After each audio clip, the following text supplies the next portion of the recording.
Melanjutkan cerita dari film Narnia kedua, kisah dimulai di kota Inggris di mana Edmund sedang mencoba mengelabui administrasi untuk mendaftar sebagai anggota militer dengan memalsukan identitasnya, namun sayangnya semua usahanya gagal ketika Lucy datang dan memanggil nama aslinya. Better luck next time, eh, Squirt? Barely had 2 years on me. I'm a king. Setelah itu mereka pulang dan kini mereka tinggal di rumah sepupunya bernama Eustace akibat kampung halamannya kembali menjadi medan perang dan hubungan Edmund bersama Eustace tidak harmonis karena Eustace termasuk orang yang sangat ribet. You little... It's from Susan. Lalu Lucy mendapatkan surat dari Susan yang berisi kalau dia sekarang sudah tinggal di Amerika dan hidup senang di sana bersama ayahnya, yang membuat Edmund bersama Lucy pun iri dengannya. Dan saat melihat lukisan yang mengingatkan mereka tentang dunia Narnia, tiba-tiba Eustace datang kalau dia tidak mempercayai sebuah dongeng, namun Lucy yang melihat kalau air di dalam lukisan itu bergerak. Eustace kembali mengejeknya kalau orang yang suka membaca dongeng akan menjadi beban keluarga dan... What's going on here? Stop it or I'll tell Mother! Lucy, do you think... It's some kind of trick to smash the wrong thing.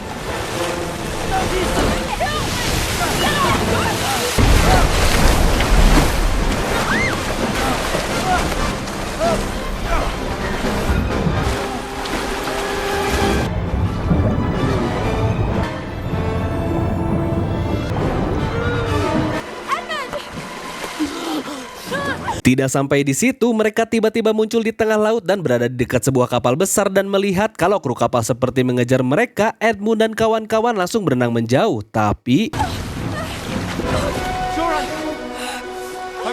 Ya, ternyata itu adalah kapal dari Pangeran Caspian dan mereka diberitahu kalau saat ini mereka sudah berada di dunia Narnia.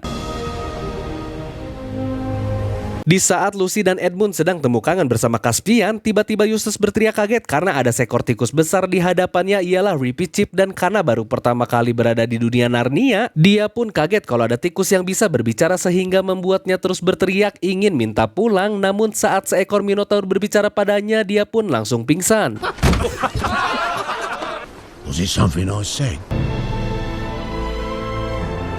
Setelah itu di dalam kabin kapal, Caspian mengembalikan barang-barang mereka yang dulu tertinggal. Lalu Caspian menjelaskan situasi Narnia sekarang di mana sudah banyak sekali konflik yang berakhir damai, tapi Edmund yang bingung mengapa mereka berada di sini karena tidak ada situasi genting yang mendesak. Akhirnya Lucy penasaran dengan pulau yang ada di peta itu dan diberitahu kalau di sana tidak pernah terjamah oleh siapapun, tapi rumornya di sana tinggal monster laut dan hal-hal buruk lainnya. Sea serpents.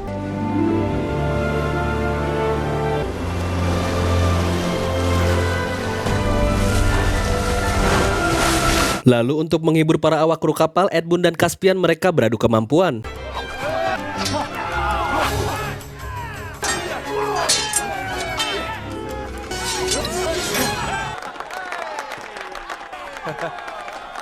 Alright, back to work.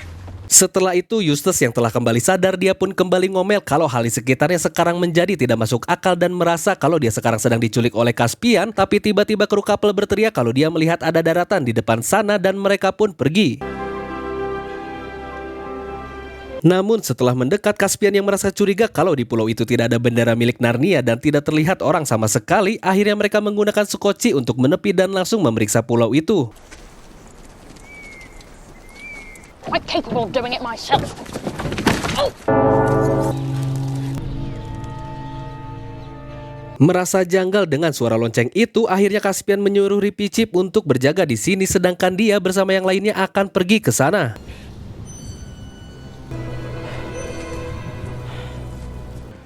Yeah, looks like nobody's in, so do you think we should head back? Do you want to come here and guard? Very, logical. Menyadari kalau takut di dalam sana terjadi apa-apa, akhirnya Eustace disuruh untuk menjaga di luar saja. I'm ready to go when you are. Slave traders. Ya, ternyata di dalam sana suku bulan bajak laut sudah menunggu mereka dan pertarungan pun terjadi.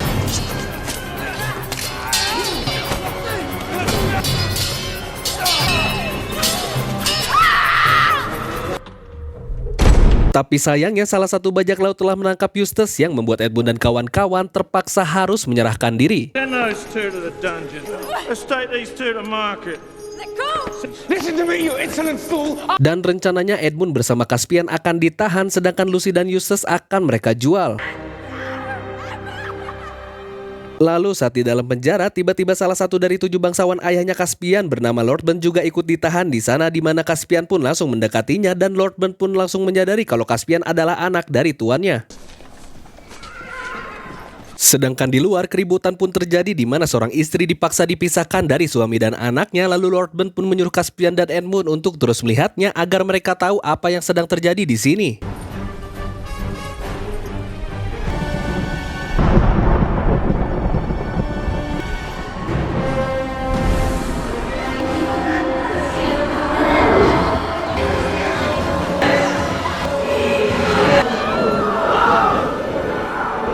Lord Ben menjelaskan kalau itu adalah sebuah pengorbanan karena kabut itu sudah banyak menghilangkan nelayan di tengah laut dan para bangsawan sudah mencoba mengirim pasukan untuk menghancurkan kabut itu, tapi sayangnya tidak ada yang pernah kembali, dan di sini jika tertangkap maka pilihannya hanya dua, yaitu dikorbankan atau dijual. 100 for the little lady. I bid 60.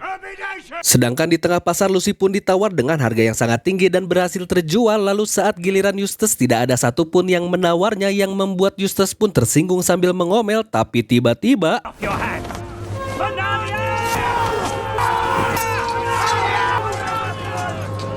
ya, para kru kapal mereka semua sudah di dalam kota dan pertarungan pun terjadi.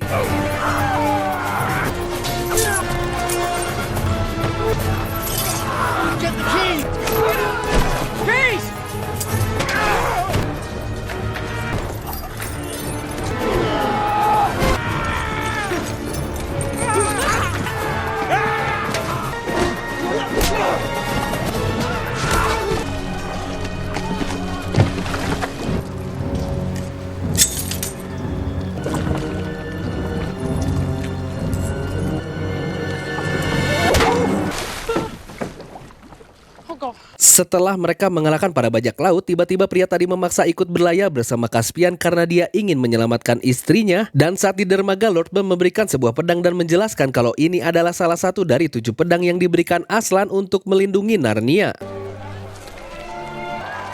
Thank you, my lord. Lalu mereka semua melanjutkan perjalanan untuk mengejar kabut hijau sambil mencari para bangsawan dan para nelayan yang hilang. Dan keesokan harinya, karena mungkin lapar, Eustace mencuri makanan di gudang bawah, di mana Ripi Chip langsung memergokinya. Namun karena kekeh tidak mau mengaku, Eustace pun langsung kabur. Oh, jeez. Trying to run away? Ripi Chip langsung memberikan pelajaran padanya sambil sedikit mengajari ilmu berpedang.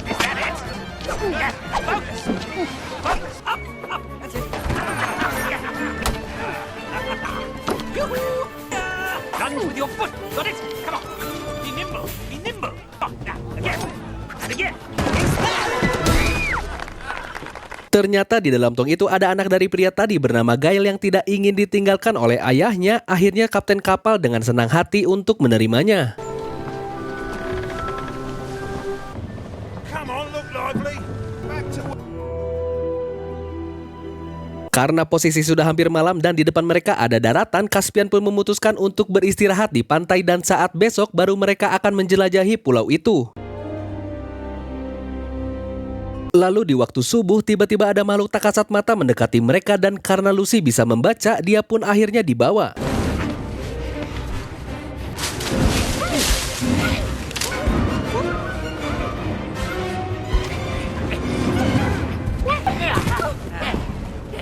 Dan sesampainya di lokasi, sambil diancam jika tidak menuruti kemauannya maka teman-teman Lucy akan mereka bunuh, Lucy pun disuruh memasuki sebuah rumah yang tidak terlihat, di mana katanya di lantai atas ada buku mantra yang dapat mengembalikan wujud mereka jadi terlihat lagi, karena ternyata mereka membawa Lucy ialah tidak bisa membaca dan menulis. Sedangkan di pantai, Caspian langsung membangunkan semua orang karena melihat kalau Lucy tidak ada di sana. This way. Look lively. Move your blackers. Lalu kembali pada Lucy, dia pun akhirnya sampai di depan buku mantra dan saat dia iseng untuk membaca, tiba-tiba salju turun di sekitarnya.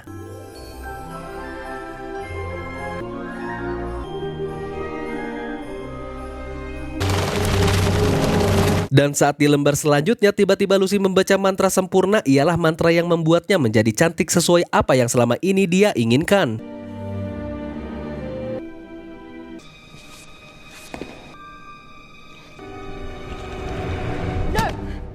Karena terobsesi, akhirnya Lucy mengambil kertas mantra itu, tapi tiba-tiba suara Aslan pun terdengar olehnya di mana lembaran buku itu pun langsung berpindah. Lucy.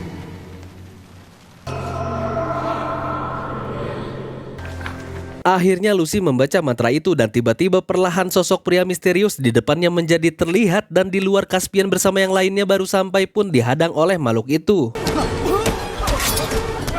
With the head of a tiger and the body of a... Tapi tanpa disadari wujud mereka juga perlahan mulai terlihat oleh Caspian dan kawan-kawan, begitu juga dengan rumah besar itu. The pigs come back. Lucy akhirnya keluar bersama pria itu yang bernama Koryakin, seorang penyihir, dan alasan dia membuat para makhluk ini tidak terlihat semata-mata hanya karena ingin melindungi mereka dari bahaya. Duffel puns. What were those? Lalu di dalam Koryakin membentangkan mapsir miliknya di mana dia menjelaskan kalau akar dari masalah mereka ialah berada di Dark Island, tempat dari sarang kejahatan di mana dia dapat merasuki semua makhluk hidup dan dapat merubah ketakutan menjadi kenyataan. Dan cara untuk menghentikannya ialah mereka harus menemukan ke-6 pedang lagi di mana para ke-6 bangsawan itu membawa masing-masing dari pedangnya dan lokasi mereka berpatok pada bintang biru di Pulau Ramdu. Lalu setelah itu mereka harus menaruh 7 pedang itu di atas meja Aslan agar bisa melepaskan sihirnya. Namun dalam perjalanan ini mereka harus kuat karena kejahatan itu akan terus menggoda mereka.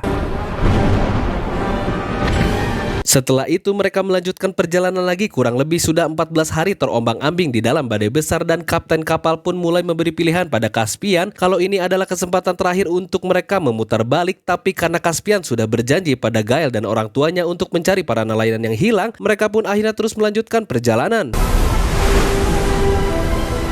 Sedangkan di dalam kamar, Lucy kembali membuka kertas sihir itu dan membaca mantra agar dia terlihat seperti Susan lagi. Tapi kali ini Lucy berpindah tempat dan benar-benar menjadi Susan di mana dia sedang berada di Amerika dan menghadiri sebuah acara. Lalu anehnya Peter dan Edmund tidak mengenali Lucy sama sekali yang akhirnya membuat dia pun menjadi takut. Lalu Aslan pun menariknya dari halusinasi sihir itu dan memberitahu Lucy kalau dia harus menjadi diri sendiri agar tidak meragukan arti dirinya. Dan saat sadar akhirnya Lucy membakar kertas sihir itu.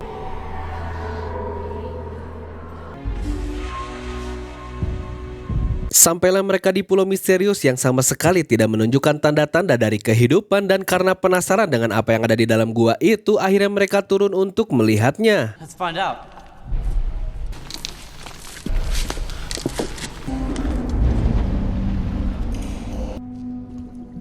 What's that?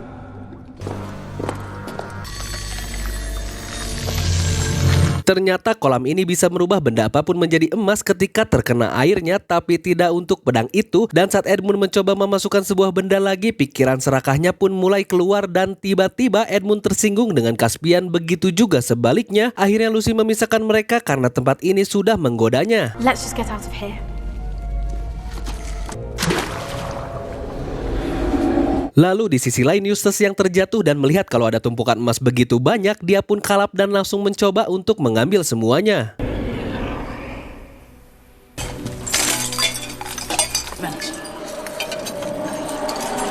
Kembali pada Lucy, dia yang sadar kalau Eustace tidak ada di kapal. Caspian bersama Edmund akhirnya mereka mencarinya dan sadar kalau ada tumpukan harta karun berarti ada masalah. Mereka pun langsung turun untuk melihatnya.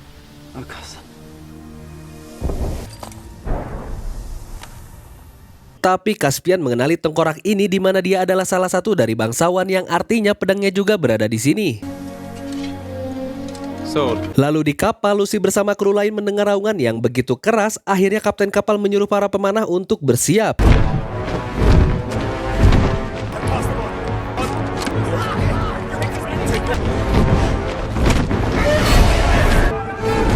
Take your positions!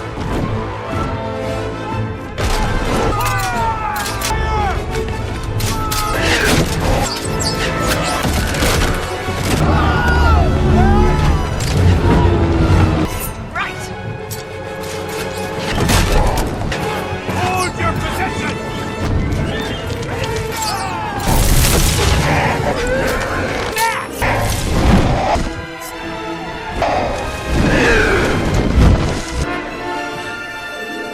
Tapi anehnya naga ini langsung membawa Edmund dan dia pun langsung menunjukkan ini.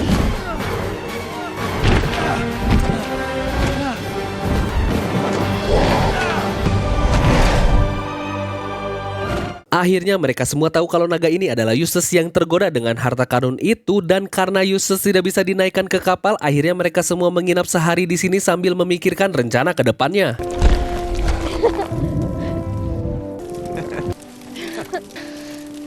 Dan keesokan harinya bintang biru tiba-tiba terlihat dan mereka pun langsung mengikutinya. Blue Star. Tapi sayangnya di tengah perjalanan mendadak angin menjadi hilang yang membuat kapal pun harus dikayuh secara manual, dan entah bisa berapa lama sampai tempat tujuan, ditambah para kru juga sudah kelaparan dan mau memakan Eustace. Akhirnya dia menarik kapal itu agar maju lebih cepat.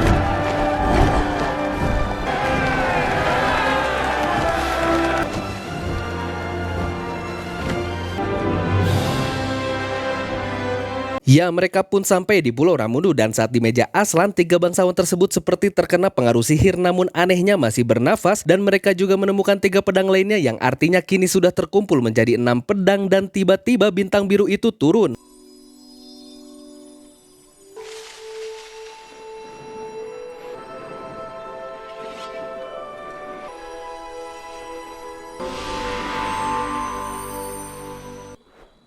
There is enough for all who are welcome at Aslan's table. Bintang ini bernama Liliandil, di mana dia adalah penuntun mereka dan menjelaskan kalau ketiga bangsawan ini sengaja ditidurkan karena mereka sudah saling mengancam, di mana kekerasan di meja Aslan sangat dilarang. Dan Liliandil memberitahu lokasi ketujuh dari pedang itu berada di Dark Island, namun untuk sampai ke sana mereka harus mempunyai keberanian yang lebih.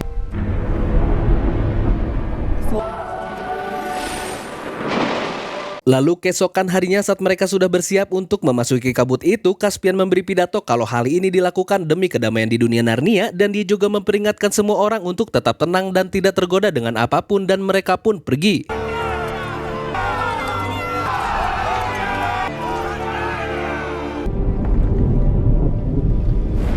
Dan benar saja, kabut itu mulai mencoba mempengaruhi setiap pikiran dari awak kru, tapi untungnya mereka dapat melewatinya. Edmund, are you alright? Namun tiba-tiba terdengar suara seseorang yang menyuruh mereka untuk kembali, dan saat didekati ternyata itu adalah salah satu bangsawan yang masih selamat sambil memegang pedang ketujuh, dan Eustace pun langsung membawanya. Be calm, my lord. Dan saat Caspian berhasil menenangkannya, lalu kapal itu pun akan diputar balik karena sudah mendapatkan pedang itu. Tiba-tiba Edmund tidak sengaja memikirkan ketakutannya yang ternyata menjadi nyata.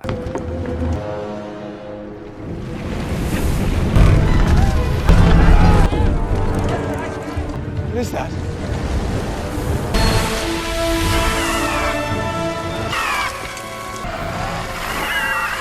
Get me down! No fear! No retreat! Take that!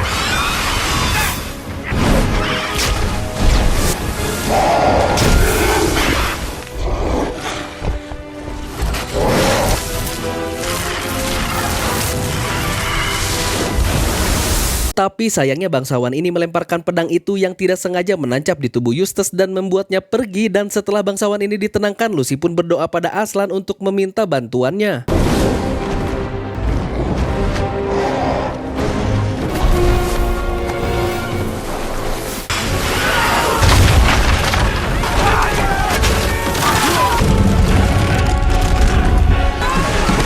Di saat posisi mereka terjepit, Caspian berencana akan menabrakkan kapal ini ke karang bersama monster itu, sedangkan Edmund akan mencoba mengalihkan perhatiannya. Try and kill me, come on!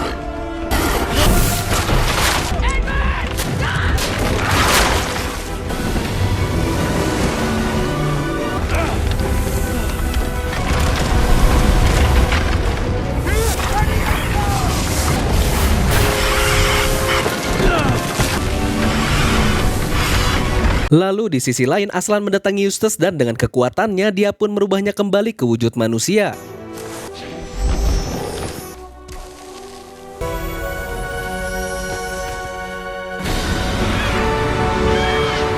Dan setelah sadar, Eustace sambil memegang pedang ketujuh itu, dia pun langsung pergi ke meja Aslan dan sempat dihalangi oleh kabut hijau itu. Namun Eustace berhasil meletakkannya, dan di saat yang bersamaan pedang Edmund pun menyala dan...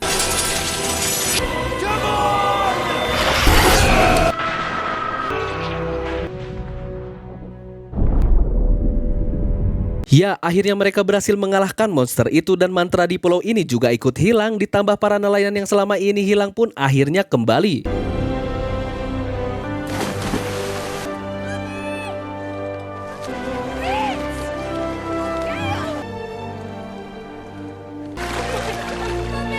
Tapi karena lokasi mereka berdekatan dengan negeri Aslan yang katanya hanya mitos, akhirnya Edmund dan kawan-kawan pergi ke sana.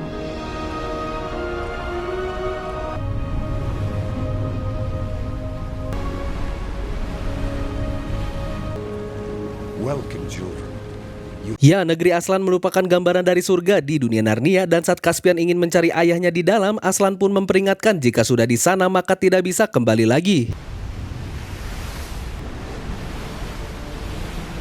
Namun Caspian sadar jika dia ke sana berarti harus meninggalkan kerajaan yang diberikan oleh ayahnya, dan dia takut kalau Caspian pergi ke sana ayahnya malah akan kecewa padanya. You already are. Lalu Ripicip yang memiliki hati mulia, dia diizinkan oleh Aslan untuk masuk ke dalam negerinya, dan dia pun mengucapkan salam perpisahan pada teman-temannya. Goodbye, Lucy.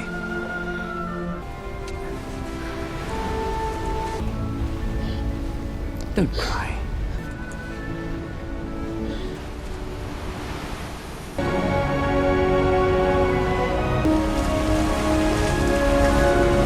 Setelah itu Edmund dan kawan-kawan akan kembali. Caspian mengucapkan salam perpisahan kalau baginya mereka sudah dianggap seperti keluarganya sendiri.